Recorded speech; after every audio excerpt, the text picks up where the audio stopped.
What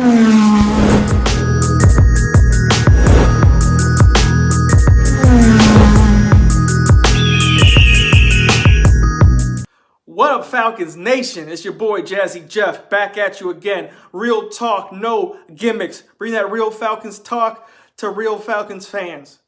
And in today's video, I wanted to relieve the fears of Falcons Nation about Todd Gurley and his knee, his lack of production. Has he lost a step? So I broke down a whole bunch of highlights I saw from 2019 only, you know, his down year. And I wanted to show you that this man still has the playmaking capabilities. So I broke it down to 5 categories. We have explosiveness and agility, pass catching, toughness, speed to the corner, and a goal line back.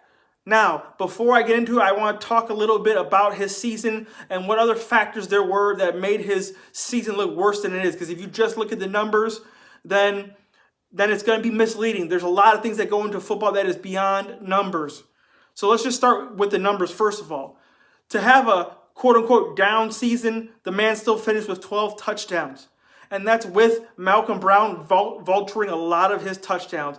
There were so many times where they got to the red zone and Todd Gurley wasn't injured. He wasn't tired. He wasn't asking to be pulled out. None of that. They just took him out because Sean McVay wanted to get cute with the game calling, and he wanted to run reverses and jet sweeps and other stupid stuff instead of just conventionally running the football, or he just let Malcolm Brown run. Number 2, Jared Goff. We all know Matt Ryan's way better than Jared Goff, and Jared Goff struggled a lot of times. I saw him miss Todd Gurley wide open so many times, right in the flat, just a simple check down. He couldn't hit Todd Gurley. Number 2, Jared Goff was tied with Jameis Winston with the most pass attempts in the entire NFL. So if you have a quarterback that is throwing the most pass attempts in the entire NFL, I think it's going to limit the amount of times your running back gets the football. Number 3, situational football.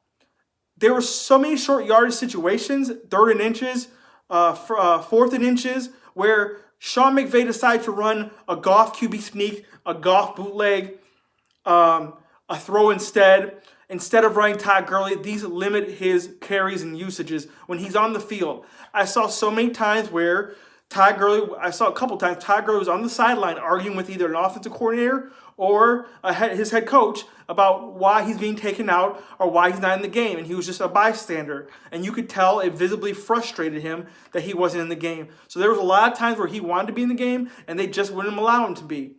Also, the game flow. When the Rams were up real big, a lot of times they got up big by throwing deep touchdown passes to Woods or Cooper Kupp. And once they got up big, 2-3 touchdowns, they didn't want to run Todd Gurley anymore. Also, vice versa. When the Rams were getting their ass whooped, Jared Goff couldn't avoid sacks. He was throwing interceptions. He was throwing bad passes. He was getting 3 and outs.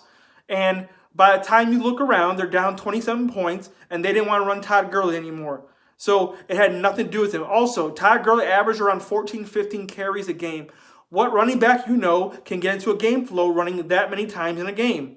On average, not a lot. Todd Gurley was a bell cow back, and he was used to the 17, 18 carries.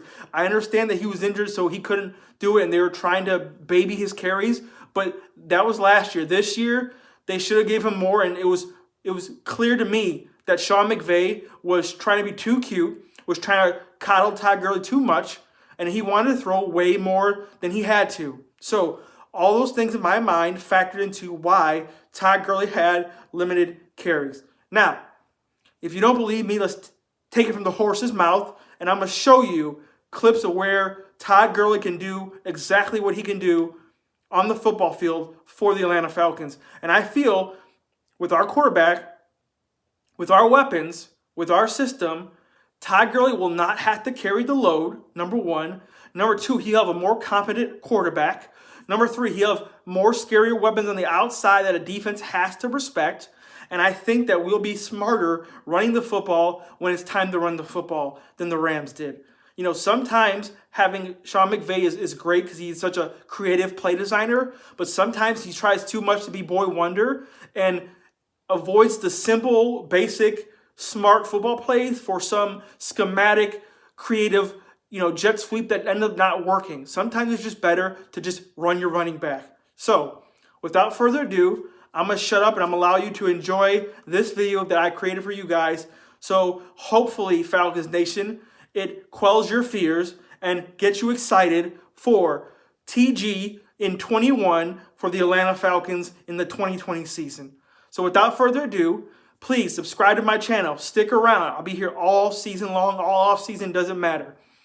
Also, like, comment, share, all that good stuff. And as always, Falcons Nation, we rise up. Enjoy.